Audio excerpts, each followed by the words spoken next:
All right, welcome to the Big Texas Podcast presented by Texas Young Republicans. I am your host, Jordan Overturf, coming to you for the very first time from RPT HQ in downtown Austin. We have set up a temporary home for ourselves here where we can interview candidates, bring them in to talk about the policies, the issues, whatever they're talking to voters about. We're giving them the opportunity to join us on this podcast and talk about it.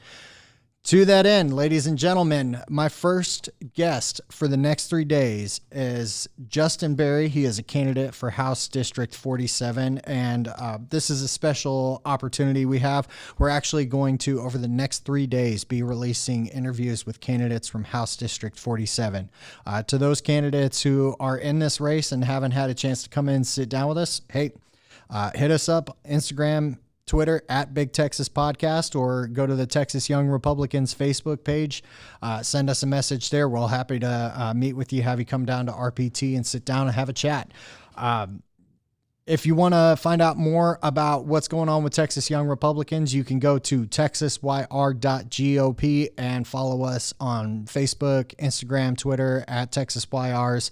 We are real easy to find and we are real active.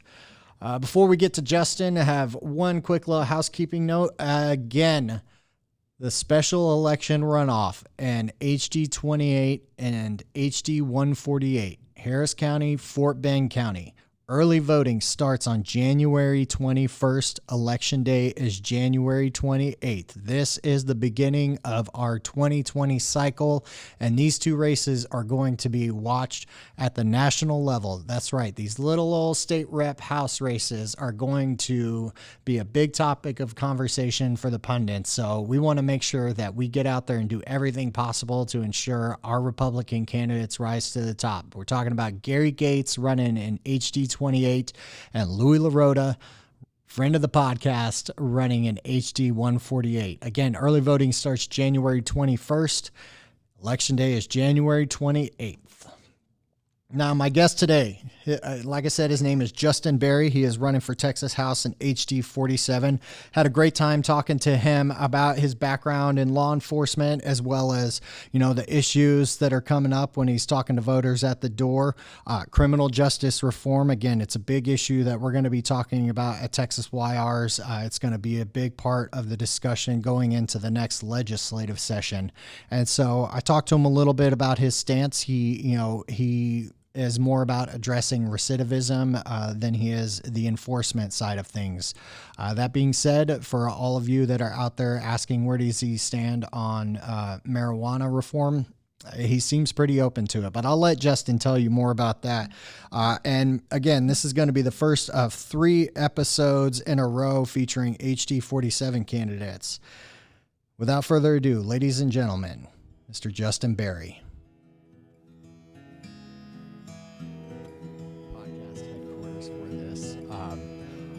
With HD 47 being right here in our backyard, this is a crucial race that we need to get involved in this cycle.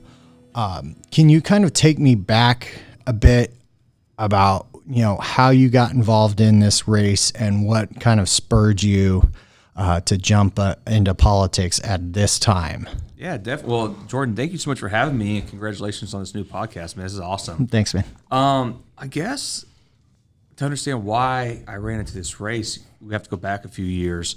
So I'm one of the vice presidents of the Austin Police Association. So I've been very heavily involved with a lot of our local issues here in the city of Austin.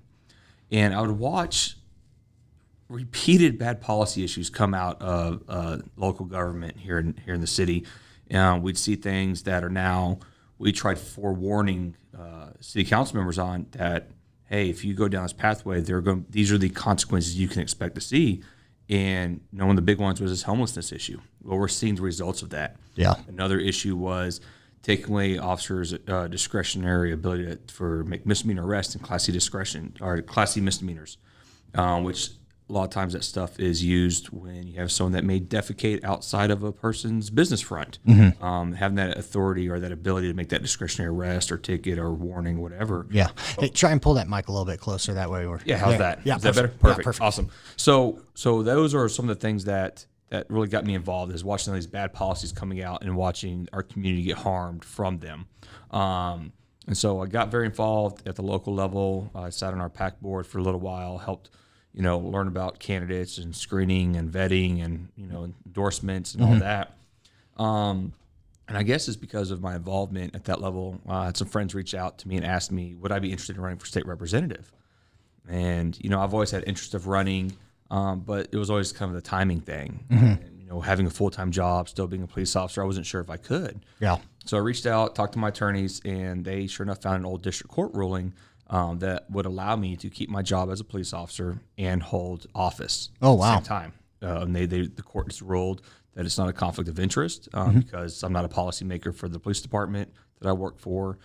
So I said, okay, well, let's explore this further. Let's just see, are there people that feel that public safety is an issue for them? And sure enough, there's an overwhelming support of my campaign, especially along public safety lines. Now, I heard from a friend, and I wanted to get this clear on the record, that in one of your first public appearances as a candidate, I believe it was you were talking to the precinct chairs here in Tarrant County. And Travis County, yeah, sorry. Oh, man. Yeah, it was a long holiday break. Here in Travis County. And they told me that you got up and you boldly proclaimed yourself a moderate. Is that correct? Did you really stand up in a crowd full of Republican precinct chairs and declare yourself the moderate candidate? I probably did that. Yeah, I would not be surprised if I did that. And I say that because people view me as a moderate based upon my philosophy of governance. I'm a big advocate and a big believer of statesmanship. I believe that statesmanship is a true representative form of government where you focus on people's day-to-day issues. And that's something that I want to be known for. I don't want to be known as, oh, here's a politician. My experience with some politicians has been to tell you what you want to hear. Yeah. And then they do the opposite of that. And so that's always been my experience with them in the forms that I've had to deal with them. I'd rather be a statesman. I'd rather be someone that focuses on getting things done, focusing on the task at hand, getting things accomplished. And a lot of that comes from being able to focus on people's day-to-day issues. And so because I choose to focus on those issues rather than being someone that fights hard on those hardline issues, I think that's why people mistaken me or called me a moderate or things of that nature. It's not that. It's statesmanship. I'm a Republican for a reason. I'm a Republican because I believe in pro-life. I'm a Republican because I believe in keeping our property taxes low. I'm actually a believer of efficient use of our taxes, not just that we keep them low, but we use those taxes efficiently. If you look at the preamble of our Constitution, it talks about the government's main duties is to provide for the general defense and the general welfare, not specific welfare or niche welfare or all these other little special feel-good social issues, but general welfare like roads, public safety, make sure we have fresh drinking water to drink from, things that impact everybody. And so I think that's where my philosophy comes from. I've been a public servant for 12 years now. I've been a police officer for 12 years. I get called on a regular basis to deal with people's problems. I have a problem, solve my problem for me. That's literally, if you can sum up law enforcement, that's what that is. I have a problem, solve it. You go there and you're expected to solve the problem. Unfortunately for us in law enforcement, we can only provide temporary solutions to people's problems. Where they get frustrated is they want the long-term solution, which we can't provide. Law enforcement can't provide long-term solutions.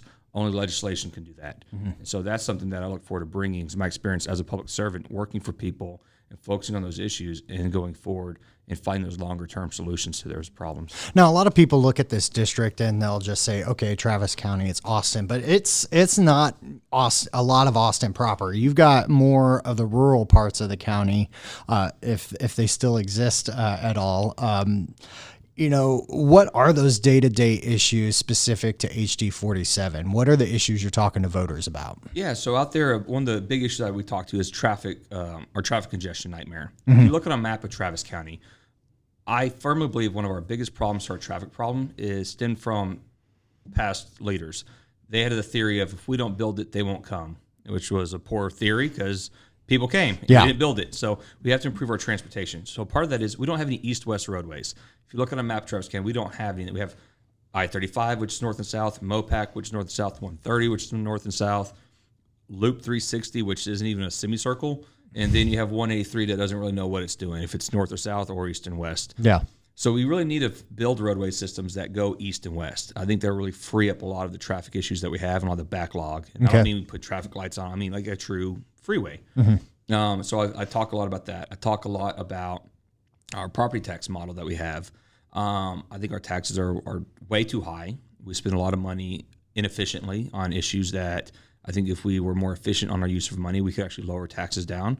Because once you go on, I'm actually a proponent for a consumption tax model system. And I say that because when you end up on a fixed income or you go to retire or you get injured, one of the greatest fears I always have is getting taxed out of my own home. I mean, that's literally a way to lose your home. As a Texan, I believe I bought my house. I should own my house. But being taxed out of my house, I never really truly owned my property. I never owned my home.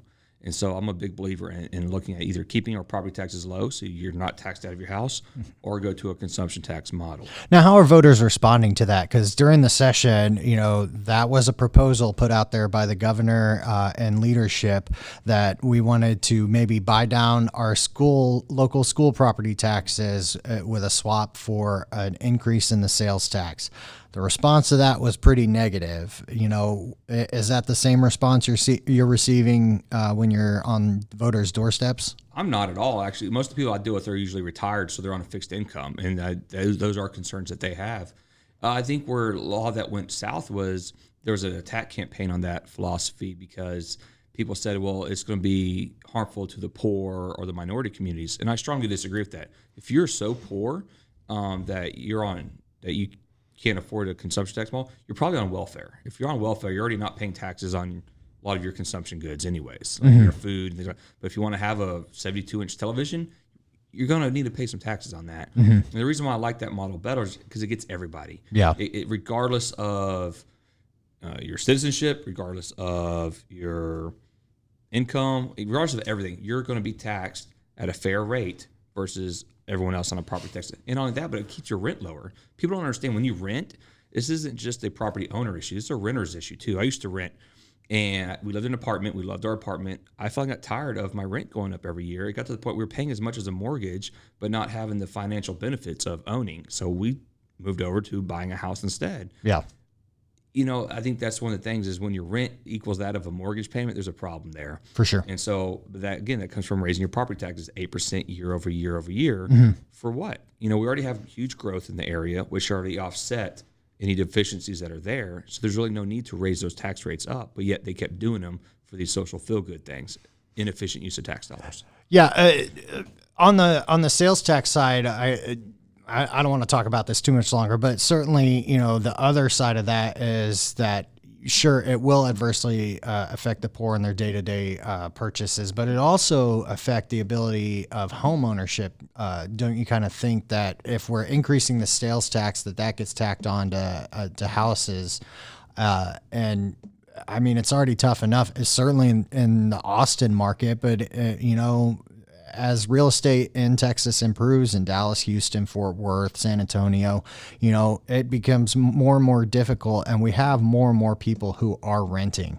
What do you say to people who kind of push back against the sales tax, consumption tax model in terms of the adverse effect on being able to make those types of large purchases? Then we need to focus on how do we keep our property taxes low then.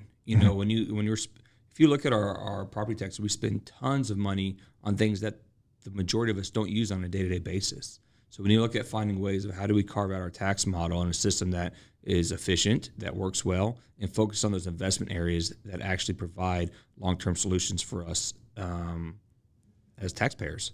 One of those proposals to kind of fight back against that, certainly that comes from the local level up, is an end to unfunded mandates from the legislature. Are you committed to supporting that idea?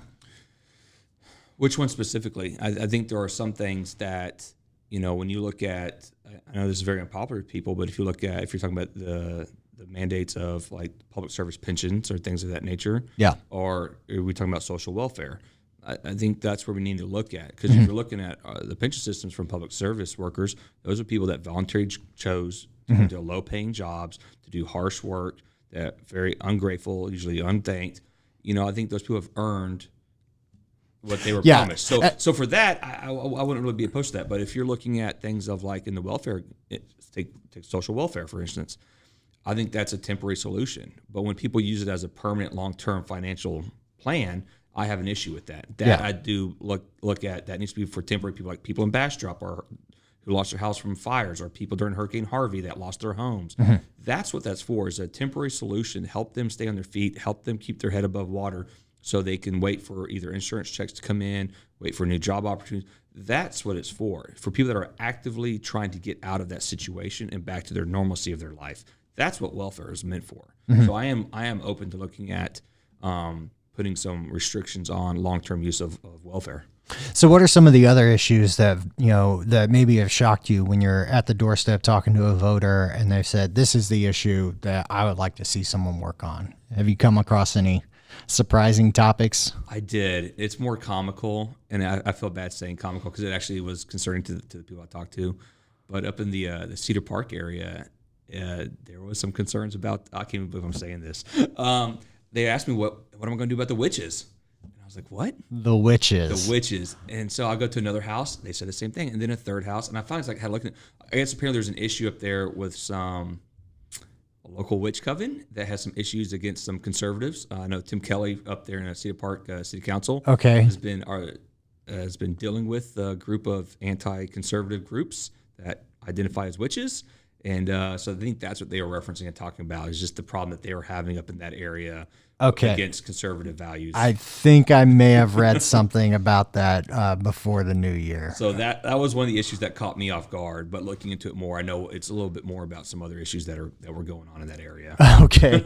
So anything that falls more into that day-to-day category, maybe a subject that you yourself hadn't thought of initially? The homelessness issue is actually resonating very big out in 47. You wouldn't think so because that seems more like an Austin issue. Yeah. But there's a lot of concern about the spillover. There was a moment where the city of Austin had on one of their list of proposed hotels to purchase that was actually property of Bee Cave in the Bee Cave jurisdiction area. And that caused a big concern for a while there. I remember that. Yeah. So the homelessness issue is of concern, not just because of what would happen with it, but also part of the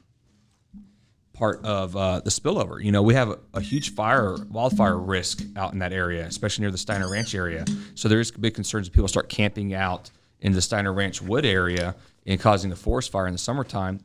That's a big concern for people out there. Well, and Bastrop fires weren't that long ago. And what everyone watching what's happening in Australia, California has regular wildfires. That's something that we're very vigilant about. I want to come back to the homelessness topic, but let me ask you about that specifically. This public safety elements of these natural disasters, right? We are fortunate that we haven't had as bad of a drought situation that led up to those Bastrop fires.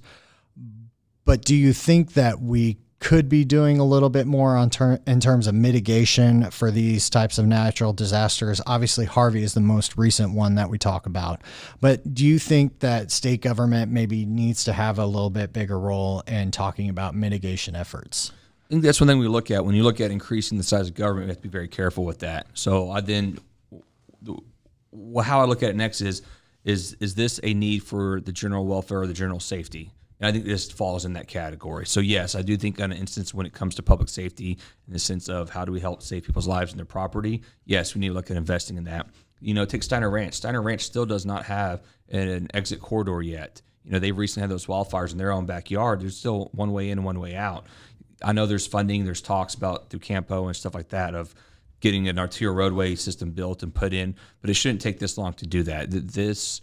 I think that is kind of more of an urgent thing. Yeah. So I think part of what we can do at legislature is looking at when it comes to developmental regulations and high wildfire risk, don't design a community with one way in, one way out. Let's have some evacuation routes planned in there. So I think that's something that we can learn from the Steiner Ranch development, is looking at, okay, if we're going to build another residential community out here in an area of a high wildfire risk, let's not have one way in, one way out. Let's make sure that we put some regulations in there. And I hate using that word, but that's common sense and good judgment.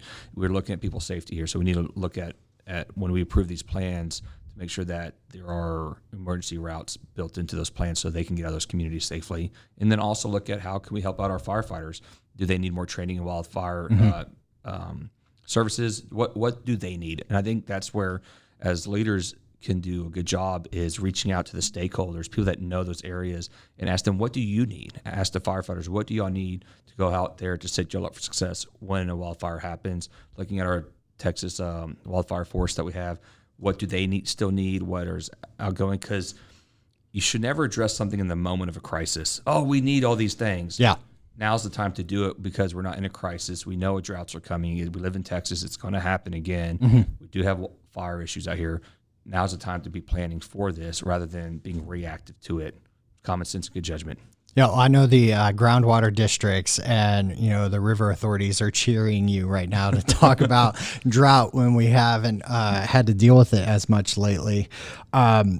Speaking back to the issue of, dealing with something before it becomes an issue, like clearly right now, the homelessness issue in Austin is getting to San Francisco levels. Oh, right? Yes. Yeah. With the I don't really know what to call it, the incident, the attack, the murder. Well, which one? We've had several lately. Right.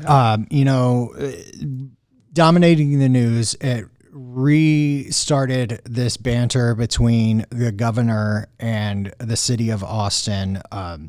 I don't know, from your perspective as a law enforcement officer who is out on the streets, you're talking to people in the community as a candidate. Is this a city-only issue? Is this a local government should make local decisions? Or are we reaching a point where maybe state government does need to be stepping in more on these types of issues? It's a little bit of both. I think a large part has to do with local control and relies there, but there are some state-level issues here that I think we need to look at doing. For one being is we need to look at possibly refunding the state school system. And I'll be upfront, this is probably not a popular topic for Republicans to talk about, but it's going to be expensive. But it's also going to provide jobs. And I know that scares a lot with people is it's going to provide a lot more jobs for the nursing and the health community. I can't tell you how many times I've taken calls from people that are truly mentally ill. And I don't mean mental ill by what you hear in the media where everything is called mental illness. I think we have overused that term to the point now that we've watered it down to where everyone gets to claim mental illness and get away with being held accountable. So I have huge issues with the overuse of that terminology. What I'm talking about is people that are severely mentally incompetent, that they can't provide for themselves, they can't get a job, they just cannot take care of themselves. Those people, I believe, should have an option from their legal guardian to see if they want to be placed either in a state school system or to be allowed to be on the street. I think that's a choice that their legal guardian should have to make in the best interest of that person. And I say this because there's nothing more heartbreaking when you see somebody that falls in that category that's got a black eye, that's been robbed, that's been raped, that's been extorted. And you hear this from other people in the homeless community that you talk to, and you ask what's happened with so-and-so, and they'll tell you, oh, yeah, so-and-so robbed him the other day. But when you go to get a statement from them, they're non-communicative, so they can't give you a statement of what occurred to them, and all you have is hearsay from somebody else, which isn't going to be admissible in court anyways. So it's very hard when you see these people. I think it's inhumane to do that. So I'm a big advocate for refunding the state school systems that we shut down in the 90s and allowing the legal guardians of those people to make that option. So it's not a mandatory, you're going to be institutionalized. You leave it up to legal guardians to make the best choice and interest, which would hopefully be, here's a roof over your house, here's access to medication, here's access to health, access to food that's not coming out of a dumpster for that group. And that's a small percentage of this. The large percentage of the homeless community, and I've talked about this time and time again, you can't treat the homeless community with a broad stroke. They are not a broad stroke community. You have the truly mentally incompetent, you have the addicted from drugs or alcohol, and then you have those that are just temporarily homeless, that people from natural disasters that are out of a house, that may have lost their job because of it. That group needs their own issues, and that group honestly should go at the very top of services. Those people that just became homeless from a natural disaster or just temporary job loss, they need to be treated first, because the sooner you get to them back on their feet, they know how to be on their feet. They just need a little help. They need a little hand up. And so you help them out first, they're going to be fine. They'll be resilient. They're going to bounce back, and they'll get back on their lives. When you neglect them, like they do here in the city of Austin, You talk to people that fall in that category, they get neglected. They get, next thing you know, they get deeper into depression, and they start going to substance abuse, and now they get addicted, and now they're at the bottom of the tier, and now all of a sudden they're getting services. It's not efficient. It's not common sense. It's not good judgment. Take care of them first, get them back on their feet, they'll be fine. Those that are... Now, one aspect of that, though, is... Sure, a big portion of it is the mental illness portion. Another part of it is on the criminal justice reform side. You were kind of vocal on the other side of that argument this session, correct? Oh, yes. I'm actually, I get viewed a lot. I'm a big believer in criminal justice reform, but not in the way we're talking about it. Okay. I'm a big advocate for recidivism reduction. Yep. I believe recidivism reduction is the sound pathway forward, because that's a pathway that sets people up for success in life post-incarceration. There's still accountability. They're still protecting the victims, and the job is to truly reform that person, that offender, back into being a successful person in our community. And so I'm a big advocate for recidivism reduction and job skills plans.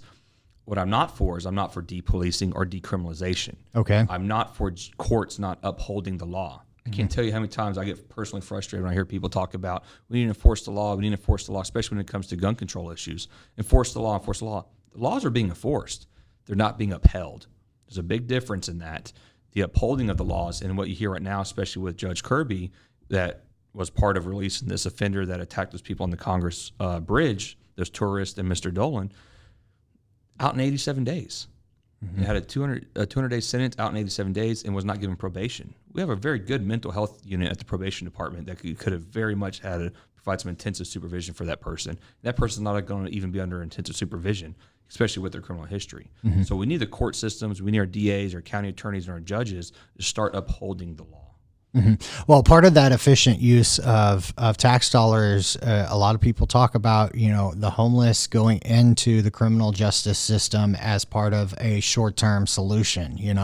They get picked up and arrested, which is why, at least part of the reasoning, I imagine, on why the city council decided to repeal that ordinance. But I guess the other side of it, in talking about this guy, he was given a sentence out early. On the other side of it, you have, coming up on the Republican primary ballot, bail reform. Where do you stand on that issue, and how will you be talking to voters about it? I worked on bail reform last session with a group of police officers and attorneys. So we've actually worked on bail reform last session, or made attempts to anyways. I'm very open to nonviolent, non-sexual, first-time offenders, PR bonds, things like that. I'm okay with that. I have no issues with that. Like I said, I don't believe that bail should be used as a form of punishment or things like that. I'm a big believer in that. However, if people that are habitual offenders, violent offenders, sexual offenders, that's a different community. Those are criminals, basically. They're criminals that are predatory in element, that prey upon our community. They impact our day-to-day safety.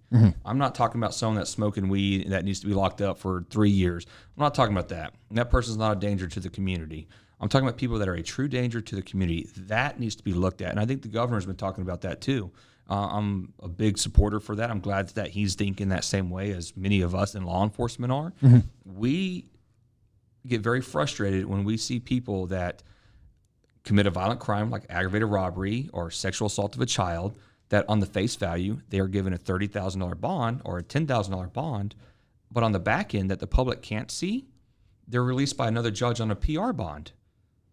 So That's very frustrating when the lack of transparency that takes place in the judicial system is they'll show the public one thing, appease the public, and then on the back end when the public's no longer watching, they release them on a PR bond, which I do have issues with that. Because that person is shown time and time again as a habitual offender, as a violent offender, as a sexual offender. They're going to go reoffend. They're going to create more victims with that. We're not talking about your guy that's caught with 4 ounces of weed or your low-level drug offender or suspended licenses. Yeah, I'm not talking about any of that. Those people are not a danger to the public. I'm talking about people that are a true danger to the public.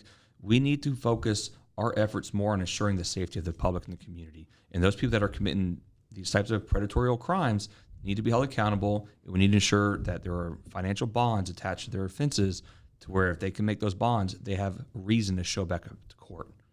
Now, one last question for you. This district, it went Democrat last session for the first time in a long time. You coming out as a law enforcement officer with a pro-enforcement message, how are you talking to voters in this district? And I guess what is your message to them that we need to get back to the representation that we had before? What is your message to voters for Justin Berry, the state representative? So my message to the voters is, if you're ready for common sense and good judgment to come back, I'm your guy. I'm your candidate. If you want someone that's going to promote statesmanship, philosophies, and values and servant leadership, I'm your candidate. I embrace that every day with what I do for work. So when I go out and talk to people are tired of the divisiveness. I hear that from everybody. Everyone's tired. I actually got yelled at the door one day. And I was talking about we're trying to flip back this district, and I got chewed out for that. But I look at it as how are we going to set our community up for success, for long-term success? And part of that is through public safety. I'll tell you right now, tons of people in Austin, especially the business community and the real estate community, didn't realize how much they relied or needed public safety until they had homeless people defecating on their business fronts, and people weren't coming in and spending money and shopping because they didn't feel safe anymore, or bars that are having to close down because the tourists aren't coming to them anymore, or real estate agents that are having a hard time flipping a house or selling a house because it's been plagued with criminal activity that they can't get rid of. Those communities are realizing that public safety is basically, I call it your invisible infrastructure, or the unseen, behind the scenes working of things that keep it all together, the glue, you would say, that holds it all together. And so when that gets neglected, or when that gets abused, or when that gets taken away, the criminal element will come in, the vagrant element will come in, and it will cause chaos. And a lot of people are concerned about that, because where I live at, a lot of them are business owners, a lot of them commute, or a lot of them represent or manage businesses here in town or commute to town, and they're concerned. They're tired of being accosted by people. They're tired of being fearful in their own community, or they're tired of being able to go into town and go out for a night of entertainment without fear of being accosted. And so it's resonating very well. I think public safety is definitely going to be a big issue this next session, especially the way we see the governor talk about public safety matters, especially this homelessness issue. So I think redistricting is going to be the top issue for sure. Yep. But I think below that I think public safety is going to be one of the priority bills. I would not be surprised if we saw public safety in one of the top 5 bills that comes out. All right. Well, Justin, thank you so much for joining us here at RPT HQ, big podcast, temporary or hopefully future HQ. If anyone wants to reach out to you, Facebook, social media, all that stuff, what's the best way to contact you? So on Twitter, it's @RealJustinBerry. Instagram's the same thing. My campaign website is www.berryfortexas.com. That's BERRY. Or you can email me at justin@berryfortexas.com. I'll meet you for a coffee or whatever, and we can talk some more. Excellent. Thank you again, Justin. Appreciate it. Thank you. Congratulations, man. Thanks, brother. Happy New Year's. All right. Thank you to Justin for joining us again here at RPT HQ, our temporary home away from home for the Big Texas podcast. Again, I've got candidates lined up through the end of the month, so we're going to be bringing you regular conversations with candidates throughout Texas. If you are a candidate and you would like to be on the podcast, you do not have to do this in person. You can make it all the way via telephone communications to sit down with us and chat with us a bit about your candidacy, your policies. What do voters in your district care about? What are you talking about on the campaign trail? Hit us up on Instagram and Twitter at Big Texas Podcast. Follow the Texas Young Republicans on Facebook or visit our website, texasyr.gop. And as always, make sure you are hitting that subscribe button on iTunes, Spotify, Anchor, SoundCloud. We're putting these on YouTube as well, so it's real easy to find us. We hope that you get out there, you get engaged, you are tuned in. If you got questions for the candidates, send them my way. Again, Instagram, Twitter at Big Texas Podcast. Until then, friends, we'll see you down the road.